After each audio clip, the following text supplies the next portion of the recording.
el cabaret mexicano está más sustentado en el asunto de la revista mexicana, que fue un género de teatro que se desarrolló desde finales del siglo XIX y principios del siglo XX y que fue un vehículo de información para grandes masas de público iletrado, gente que no sabía leer y escribir, y que se utilizó desde la perspectiva crítica del momento del porfiriato, por ejemplo, ¿no? Se desarrolló muy fuertemente para criticar el asunto de este presidente, de este dictador, que y además un poco comentar lo que socialmente ocurría, ¿no? Los creadores de intelectuales del cabaret de la revista prácticamente siempre fueron periodistas que no podían expresar en sus propios periódicos sus ideas progresistas o sus ideas de crítica. Entonces se utilizó el teatro en versiones utilizando la comedia, por supuesto, que además el trabajo de la comedia es ridiculizar los vicios humanos. Entonces, a través de eso y de los tipos mexicanos tomados de la caricatura del siglo XIX, donde estaban la china poblana, el charro, la borrachita o el borrachito, los inditos, en fin, ¿no? Toda una serie de arquetipos fácilmente reconocibles. Entonces, mi cabaret tiene que ver más con eso de la revista mexicana, que empezó a hacerse un poco antes de lo que después Bertolt Brecht hizo para el cabaret alemán. Exactamente. Ahora, en el diálogo que el cabaret suele establecer con la coyuntura política y social, ¿qué temas del México actual atraviesan el espectáculo que está presentando?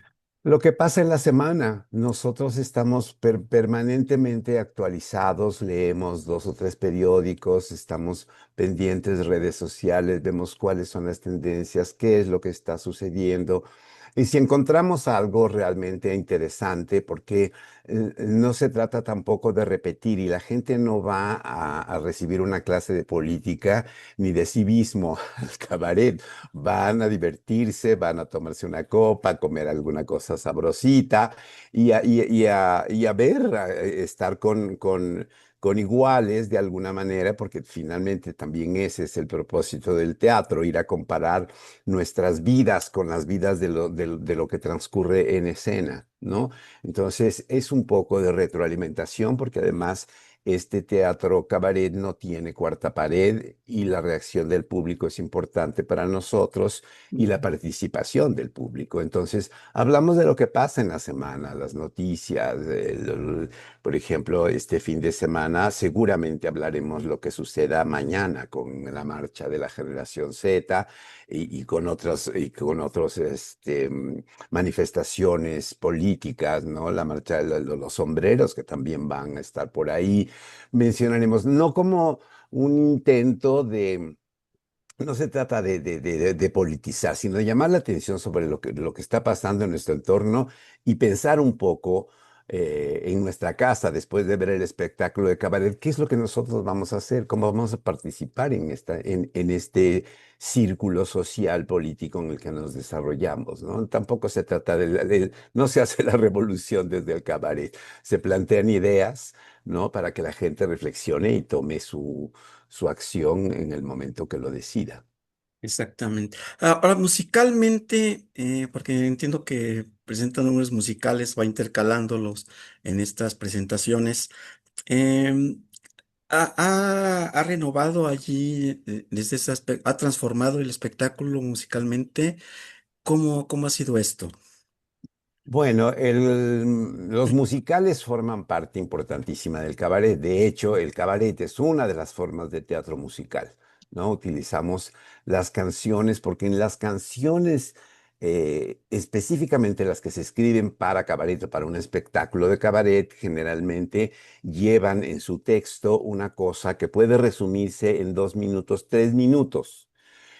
lo que no sucede en una verbalización cuando uno empieza a hablar sobre política, por ejemplo, uno puede, lo que me ha sucedido hasta el momento en la entrevista, que voy encontrando las palabras, voy armando las cosas, las letras de las canciones de cabaret son específicamente hechas para hablar de un tema en particular y para que alguna parte de la canción, un estribillo, una tonada, un verso, queden en el espectador como un mensaje de reflexión.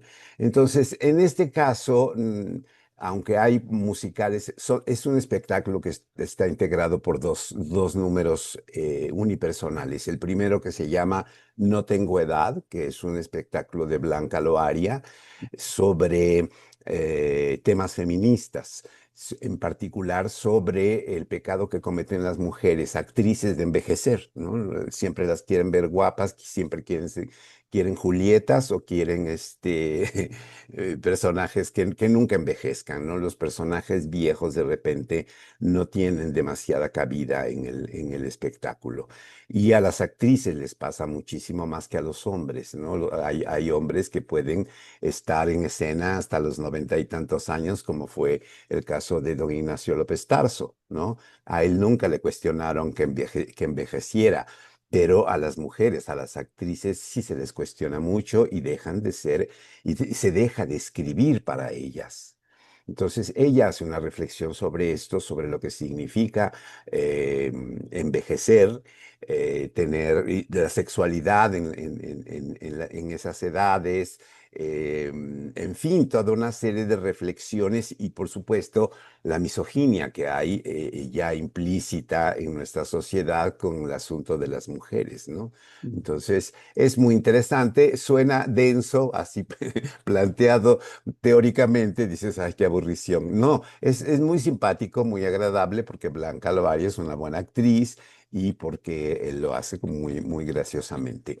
En el caso de mi espectáculo que se llama Mariposa de Bar, es un espectáculo, es un formato que yo estrené en 1991 en un lugar que se llamaba Bugambilias, en Avenida Cuauhtémoc, Mm, en la colonia del Valle, y que en ese momento estaba yo trabajando recuperación de cuestiones que también estaban haciéndose desde los años 70 con trabajos de teatro de revista que hicieron Juan Ibáñez, mm, Enrique Alonso, Julio Castillo, que hicieron revistas sobre Agustín Lara, sobre José Alfredo Jiménez, sobre cuestiones de cuplés, ¿no? Juan Ibáñez sobre todo. eh, Hizo cosas para Ofelia Medina, porque fueron pareja en ese momento. De hecho, Juan Ibáñez llevó o Julio, ahorita no lo tengo muy claro, pero la última vez que actuó María Conesa en El Blanquita fue en una revista vestida de china poblana y fue muy emocionante ver, ¿no? Una gran estrella del género chico, del género ínfimo.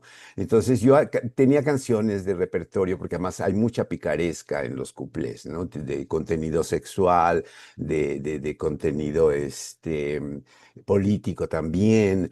Y yo hago ahora esta revisión a través de boleros y tangos y alguna que otra ranchera mm, sobre la educación sentimental del mexicano, ¿no? Estamos acostumbrados a vivir en el melodrama, nos encanta el melodrama.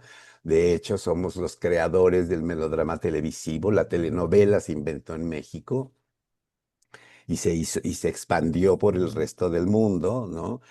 Los turcos la aprendieron a hacer muy bien, los coreanos lo hacen muy bien, hasta los chinos hacen sus telenovelas ahora y son cosas muy interesantes de ver, ¿no? Entonces yo hago un ejercicio de revisión de educación sentimental, que ya hablamos que es el melodrama, con algunas letras de boleros, con algunas de las cosas que nosotros decimos cuando nos enamoramos, ¿no? Eres el amor de mi vida, este, te amaré toda la vida.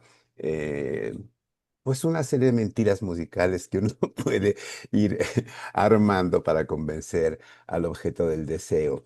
y también de cómo creemos que eso podría ser como un reflejo real de nuestras vidas, pero realmente es una cuestión, una idea fantástica, porque además, ¿no? Por ejemplo, en las canciones de José Alfredo, toda la culpa es de las mujeres, ¿no? Es por ti que me emborracho, es por ti que me ando matando, es por ti, tú eres una tal por cual, ¿no?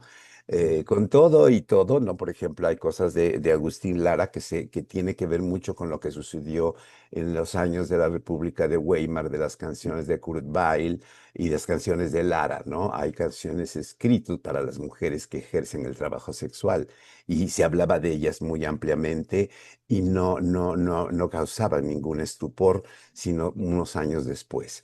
Aquí en México la gente tiene un concepto del cabaret que nació pecaminosamente a través del cine de rumberas. Ujú, La gente no ubica un cabaret sin rumberas en México, ¿no? No ubican, o sea, sin Ninón, sin Rosa Carmina y sin todas estas grandes y hermosas mujeres bailarinas con esas piernas portentosas que sostuvieron la industria cinematográfica durante muchos años, ¿no? Entonces, es eso, revisar esas actitudes que tenemos, las canciones que conllevan unas amenazas sutiles hacia las mujeres si no corresponden a lo que los señores quieren, ¿no? exactamente. Ahora, ¿cómo imagina, maestro, el cabaretito punto y aparte? ¿Cómo imagina que se inserte en la vida nocturna y cultural de la Ciudad de México en Realmente esta nueva etapa?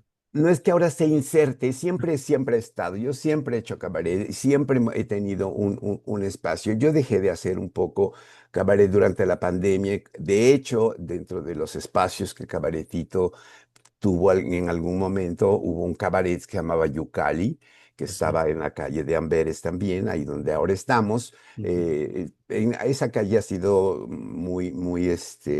muy nuestra desde hace muchísimos años. Tenemos 27 años en el negocio. ujú, Y ahí tuvimos el primer punto y aparte, que era, primero fue un restaurante francés que tomamos en traspaso y ahí hubo un primer cabaret de punto y aparte, porque tuvimos el primer cabaretito que estuvo en Plaza del Ángel, fue cafetería, fue cabaret y fue discoteca, o sea, en horarios diferentes. ujú, Había jóvenes adultos con edad propia para entrar en un espacio en donde se me bebían bebidas alcohólicas, chavos de 18 años en adelante que iban ahí a bailar las tardes, las que tuvimos tardeadas, luego tuvimos el espectáculo de cabaret, que se estrenó con un espectáculo de cabaret que me escribió Margot Su ujú, en los noventas. Con ese abrimos el primer cabaretito y la Plaza del Ángel es una plaza de anticuarios, nos odiaron de entrada, hicieron todo lo posible por echarnos, se tardaron 14 años en ujú, sacarnos, pero finalmente nos sacaron. Y luego abrí el primer punto y aparte en la calle de Amberes. Y pasamos al edificio de enfrente y ahora es un espacio ahí donde tuvimos el Yucali, es ujú, un espacio muy pequeñito porque además es un espacio ahora destinado a un público mayor de 40 años. Ya no tenemos los adultos mayores de 40, ya no tenemos lugares de reunión tranquis para tomar una copa, para ver un espectáculo, como fueron la Cueva de Amparo Montes o el Zafiro del Hotel Presidente, donde se podía ir a sentar a escuchar a Cuco Sánchez y echarse unos tequilas ahí para llorar junto con él por aquellas desgraciadas que lo habían abandonado. En fin, hay ya ahora una escasez, si no es punchis punchis, y donde se oiga reggaetón y letras como las que se escuchan ahora, que ya no es el melodrama, sino canciones de contenido sexual bastante explícito, que no me espantan ni mucho menos, pero pienso que que puedo retomar las canciones estas que revisan nuestra educación sentimental, que prácticamente dicen algo parecido en el sentido del reclamo, de que ahora son las canciones de alusiones sexuales directas, de lo vamos a hacer, cómo lo vamos a hacer, y dame más gasolina, etcétera, etcétera, ¿no? ¿Cómo ha cambiado el asunto de la música popular en ese lenguaje que tiene que ver con la conquista amorosa y con el abandono y con el desengaño? Claro. Y de hecho, ahora que lo menciona, pues también la vida nocturna en la ciudad se ha modificado en cuanto a la asistencia a espectáculos de este tipo, ¿no es cierto? Mucho, fíjese, cuando yo empecé mi vida adulta en esta ciudad, había cabaret, hasta la última variedad, que se llamaban así, ¿no? La última variedad corría a las 3 de la mañana. Sí, sí. Ujú. Pero era una ciudad segura, o sea, solo Sí, a lo que nos daba miedo era la policía, realmente, no el crimen no estaba organizado. La exactamente. policía sí, entonces nos daba más miedo salir a las 2 3 de la mañana y que nos detuviera la policía porque nos podían detener por quítame estas pajas, ¿no? Ujú. Sobre todo a la comunidad LGBTTI, ¿no?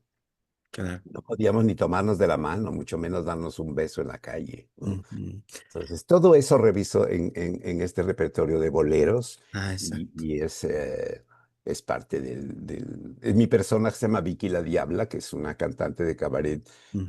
internacionalmente desconocida porque no es buena cantante, pero le echa mucho feeling, muchas ganas, ¿no? Entonces, es divertido, es un personaje muy divertido. ¿Este espectáculo estuvo alguna vez en el Hábito? No me acuerdo. Claro, hice Mariposa de Bar en el Hábito, lo hice en el Bugambilias y cada determinado tiempo cuando echo de menos a Vicky la Diabla, que es un personaje que me regaló José Di Mayuga de una obra de teatro que él escribió, no para mí, pero que yo estrené, que se llamaba afectuosamente Su Comadre, que hablaba del encuentro de dos mujeres, una mujer trabajadora sexual, que es Vicky la Diabla, resulta ser un travesti, y una maestra que está en decadencia de su vida y que a través del conocimiento del personaje de Vicky se recupera y enfrenta nuevamente el asunto de la edad, de ese pecado que cometen las mujeres de envejecer y de dejar de estar buenotas.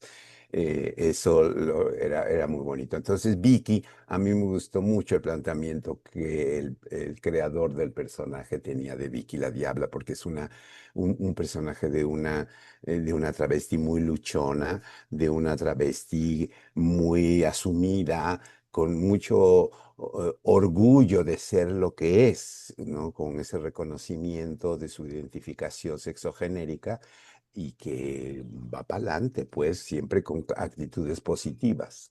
Claro. Ahora, muchos artistas de cabaret, de la diversidad y de la escena alternativa lo consideran a usted una figura fundacional, digamos. ¿Cómo dialogará punto y aparte con estas nuevas generaciones? Entiendo que no va dirigido a ellas, justamente, por lo que me ha dicho ya, pero ¿tendría algún alcance en este tipo de público o definitivamente no está previsto? Bueno, el cabaret no va a modificar el país, ni va a modificar nada. Va a ayudarnos en un momento dado, cuando decidimos ir a un espectáculo de cabaret, va a escuchar reflexiones de otras personas que tal vez no pensamos como ellas o que ellas no piensan como nosotros, según cómo se vea, Ujú. pero es un espacio de convivencia, es un espacio de convivencia también, porque se bebe, se come y se la pasa uno muy bien y reflexiona uno. En general, no hay la pretensión de soltarles la neta del planeta, sino de plantearle cosas que están sucediendo.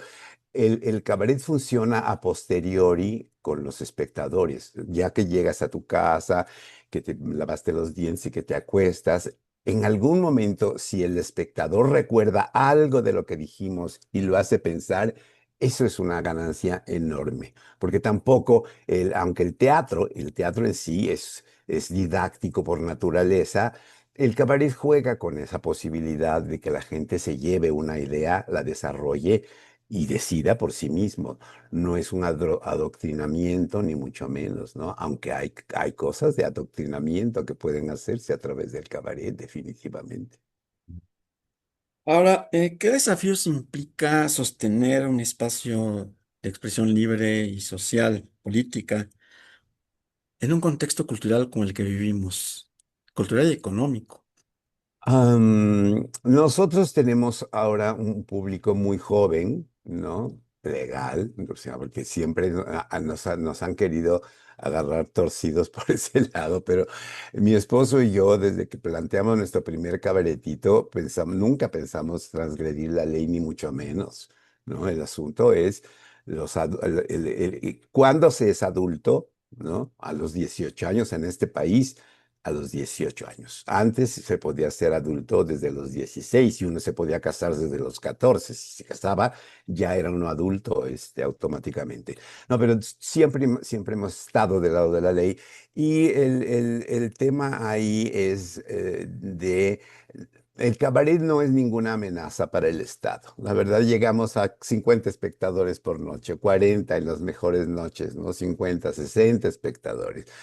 Nada, no pasa nada. No es un bastión como pudieran haber sido las cafeterías, por ejemplo. Creo que se armaron más revoluciones en las cafeterías en horarios abiertos a todo público que en los cabarets. La verdad, el cabaret es un espacio de relax en donde se usa la comedia porque la comedia es terapéutica para el ser humano. La risa es terapéutica. Reírnos en lugar de amargarnos y de llorar es mejor, ¿no? Entonces, no quiere decir que el teatro que nos hace pensar y que nos angustia y que nos preocupa esté mal. No, de todo eso uno aprende. Aristóteles pone el que es el creador de una primigenia teoría dramática, que es que la tragedia ofrece lo mejor del ser humano con todo y el castigo que puede conllevar el equivocarse como ser humano, pero la comedia se encarga de exponer los vicios humanos de una manera muy jocosa. ¿No? Por eso incomoda tanto a los políticos. La comedia es lo que o sea, pero lo tenemos en los periódicos. El desarrollo de la caricatura desde mediados del siglo XIX ha sido un gran vehículo. Han perseguido a muchos caricaturistas, más que a cabareteros, por ejemplo, ¿no? Ujú. Exacto. Este auge de los estandoperos que vemos, de que somos testigos en muchos lugares, en muchos espacios, em, ¿es una derivación del cabaret? ¿Se puede considerar, usted lo considera así, o es otra Todo, cosa distinta? todo lo que se hace en un cabaret es cabaret, punto, Ah, porque el cabaret es el espacio.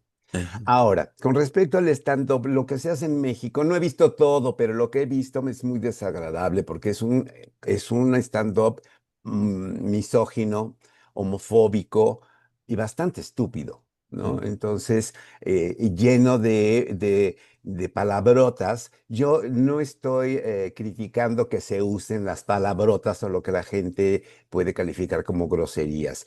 Pero es un lenguaje que hay que aprender a saber utilizarlo en el momento adecuado, porque sí tiene un funcionamiento catártico, por supuesto. Una mentada de madre es una mentada de madre, aunque se diga cantando, ¿no? ujú, Pero hay momentos en que no hiere la susceptibilidad de nadie, ¿no? Y que a veces uno se junta vaya, este señor y la mamá de ese señor, ¿no? Pero entrar e insultar, hola, bola de pendejos, ya llegué, y que la gente le aplauda es a la estandopera o al estandopero, porque ahí sí las mujeres son tan misóginas y tan homofóbicas como los señores, ¿no? Hay discursos autogoleadores de mujeres en el stand-up. Lo he oído, lo he visto y pues no me escandaliza, pero me sorprende que no registren lo que están haciendo, ¿no? Es una cosa muy estructurada el stand-up. El cabaret es muchísimo más libre. El cabaret se permite la improvisación. Y es, aunque hay partes en el stand-up que permiten improvisar, todo está muy estructurado a la mm, manera norteamericana. Sí, las rutinas están ya como preestablecidas, ¿verdad? Muy, muy, o sea, si se revisa, no hablan más de 10 minutos de un tema y cambian y cambian y cambian y cambian. Nunca dura más de 1 hora y 15, 1 hora 20 un stand-up, pero de un genio como Ellen DeGeneres o ahorita se me fue el nombre, pero no duran más de 1 hora 10, 1 hora 15. Porque no puede sostener tanto más. Ellos compran rutinas, compran chistes, los Eso. arman y los van desarrollando y los hacen propios. El Ujú. cabaret no es así. Nosotros decidimos sobre qué tema vamos a hablar, desde qué perspectiva, qué personaje vamos a sacar y nos divertimos haciéndolo. No tenemos un guión ni la obligación de tener un chiste cada determinado número de segundos, no de minutos, de segundos. Exacto. Entonces es otra cosa, sí es cabaret, porque si se Ujú. hace en un cabaret, es cabaret, ¿no? Porque también el cabaret puede hacerse en teatro y es una diferencia, el teatro cabaret del cabaret, porque en el cabaret primigenio la gente puede sentarse, puede comer, puede beber y puede participar, cosa que difícilmente sucede en el teatro. El teatro impone lejanía, Claro, impone una pared ahí del cual el público a veces no se atreve a transgredir. exactamente. Maestro, por último, ¿nos puede recordar de esta temporada qué funciones quedan y si va a haber alguna otra después de las fechas Sí, anunciadas? nos quedan tres funciones que son los 3 domingos que vienen, que son 16, 23 y 30, de estos dos shows, de No Tengo Edad, Ujú. con Blanca Loaria y Mariposa de Bar. Eso es. Y luego en diciembre haremos en los domingos, porque además quiero que quede muy comprendido para nuestros espectadores, para la gente que va a leer o ver esta entrevista, Ujú. que estamos en horarios tempraneros, porque además ya no podemos, lo que hablaba de la última variedad a las 3 de la mañana, ¿no? A las 3 de la Ujú. mañana yo ya estoy otra vez en mi camita, ¿no? Es horario tempranero, a las 7 el primer show, a las 8 el segundo show, o sea, a las 10:30 de la noche la gente ya puede estar camino a merendar o a cenar o a la cama, ¿no? Entonces es esto. Y estamos en Amberes número 61, 63. Es una casa completa que tiene varios locales comerciales y nosotros estamos en el 61 en la planta alta, pero el 63 es parte del predio, ¿no? Entonces a veces en la publicidad aparece 61, aparece 63, pero es el mismo lugar. Estamos entre la calle de Londres y Liverpool, en el corazón de la zona rosa. Y Eso. los horarios son tempraneros y los precios son súper accesibles.